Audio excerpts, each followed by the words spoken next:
Okay, അപ്പൊ ഓരോ ഷെല്ലിലും എത്ര ഇലക്ട്രോൺസ് കൊടുക്കണം എന്ന് നമ്മൾ പഠിച്ചു. ഇനി അതിനെങ്ങനെ റെപ്രസെന്റേറ്റ് ചെയ്യാം എന്ന് നോക്കാം. നമുക്കറിയാം ഫസ്റ്റ് ഷെല്ലാണ് കെ ഷെല്ല് അല്ലെ. First K shell and second one is L shell and third one is M shell and fourth one is N shell.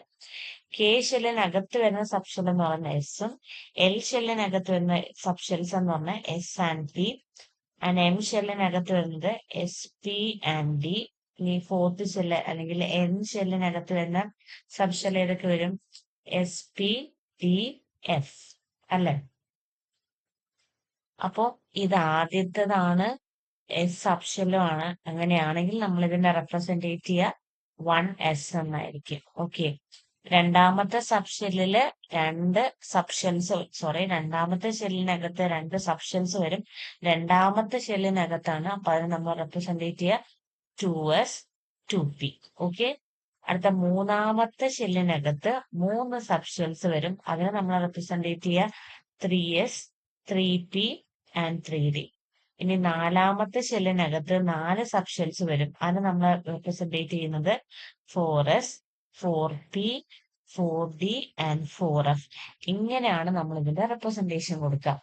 എസില് maximum 2 electrons accommodate ചെയ്യാൻ പറ്റും, പിയില് 6, ഡിയില് 10 ആൻഡ് എഫില് 14. പക്ഷെ നമ്മൾ അതിനെ റെപ്രസെന്റേറ്റ് ചെയ്യുന്ന രീതി ഫസ്റ്റ് ഷെല്ലിനകത്ത് വരുന്ന എസ് സബ്ഷെല്ലിനെ 1s എന്നും സെക്കൻഡ് ഷെല്ലിനകത്ത് വരുന്ന സബ്ഷെൽസ് ആയ എസ് ആൻഡ് പിനെ 2s 2p എന്നും 3 മെയിൻ ഷെല്ലായ എം ഷെല്ലിനകത്ത് വരുന്ന സബ്ഷെൽസ് ആയ എസ് പി ആൻഡ് ഡിനെ നമ്മൾ റെപ്രസെന്റേറ്റ് ചെയ്യുന്നത് 3s 3p and 3d. And fourth ഷെല്ലിൽ വരുമ്പോഴോ 4s 4p 4d and 4f.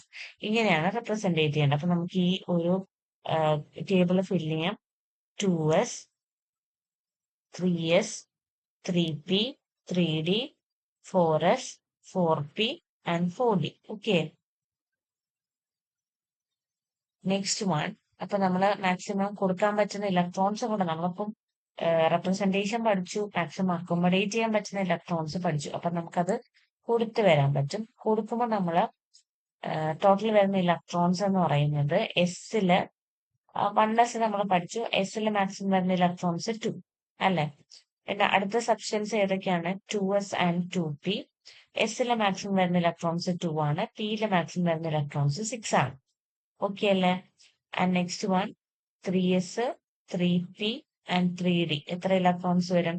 എസില് 2, പിയില് 6, ഡിയില് 10. Okay, and next one 4s 4p 4d and 4f. ഏതൊക്കെയാ? 2, 6, 10 and 14. ഇവിടെ മാക്സിമം ഈ ഒരു സബ്ഷെല്ലിനകത്ത് മാക്സിമം എത്ര എണ്ണം വരും? 2. ഇവിടെ ആണെങ്കിലോ 8, 18, 32. ഇപ്പൊ നിങ്ങൾക്ക് മനസ്സിലായോ? നമ്മുടെ കെ ഷെല്ലിനകത്ത് വരുന്ന 2 ഇലക്ട്രോൺസ്, എൽ ഷെല്ലിനകത്ത് വരുന്ന 8 ഇലക്ട്രോൺസ്, എം ഷെല്ലിനകത്ത് വരുന്ന 18 ഇലക്ട്രോൺസ് ആൻഡ് എൻ ഷെല്ലിനകത്ത് വരുന്ന 32 ഇലക്ട്രോൺസ്. ഈ ഇലക്ട്രോൺസിനെ ഇങ്ങനെയാണ് നമ്മൾ സബ്ഷെല്ലിനകത്ത് ഫില്ല് ചെയ്തേക്കുന്നത്. അതുപോലെ നമ്മൾ പഠിച്ചൊരു കാര്യമാണ് എനർജി ഇൻക്രീസിങ് ഓർഡർ. ഏറ്റവും കൂടുതൽ എനർജി ഉള്ളത് എന്നിനാണ്. കെ ടു എൽ ഇൻക്രീസ് ചെയ്ത് പോകും. അതുപോലെ തന്നെയാണ് S P and D and F വരെ. ഓക്കെ, 1sഉം 2sഉം കമ്പയർ ചെയ്യുകയാണെങ്കിൽ ഏറ്റവും കൂടുതൽ എനർജി ഉള്ളത് 2s ഓർബിറ്റൽസിനാണ്. അടുത്ത ഏറ്റവും കൂടുതൽ 3s and next 1s 4s. Okay, ഇങ്ങനെയാണ് നമ്മൾ ഇതിന്റെ റെപ്രസെന്റേഷനും എനർജിയും ഒക്കെ വരുന്നത്. ഇതിനെ നമ്മൾ സബ്ഷെൽ ഇലക്ട്രോൺ കോൺഫിഗറേഷൻ എന്ന് പറയും. ഓക്കെ അല്ലേ. അപ്പൊ ഇനി നമുക്ക് ഫില്ല് ചെയ്യുന്നത് പഠിക്കാം. അതായത് ഇനി നമ്മൾ പ്രിൻസിപ്പൽ ക്വാണ്ടം നമ്പേഴ്സ് ഓൾറെഡി പഠിച്ചു. എല്ലാം നമ്മൾ പഠിച്ചതാണ്. എസ് ഓർബിറ്റൽസ് ഇലക്ട്രോൺസ് എത്ര അക്കോമഡേറ്റ് ചെയ്യും എന്ന് നമ്മൾ കണ്ടു.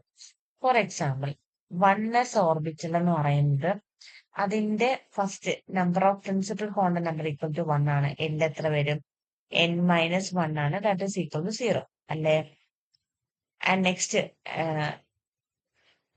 നമ്പർ ഓഫ് ഓർബിറ്റൽസ് എങ്ങനെ വരും? n plus l is equal to 1 plus 0 is equal to എത്ര? 1. എനർജി ആണ് കേട്ടോ നമ്മളിവിടെ നോക്കുന്നത്. ഇവിടുത്തെ എനർജി എത്രയാണ് വരുന്നത്? 1. ആൻഡ് സെക്കൻഡ് വൺ ആണെങ്കിൽ 2s ആണെങ്കിൽ n is equal to 2, l is equal to 0. So n plus l നമ്മൾ കൊടുക്കുകയാണെങ്കിൽ 2 plus 0 is equal to 2. അപ്പൊ ഇതിന്റെ എനർജി എത്രയാ വരിക? 2 ആയിരിക്കും വരിക. ഓക്കെ അല്ലേ. 3D നോക്കുകയാണെങ്കിലോ 3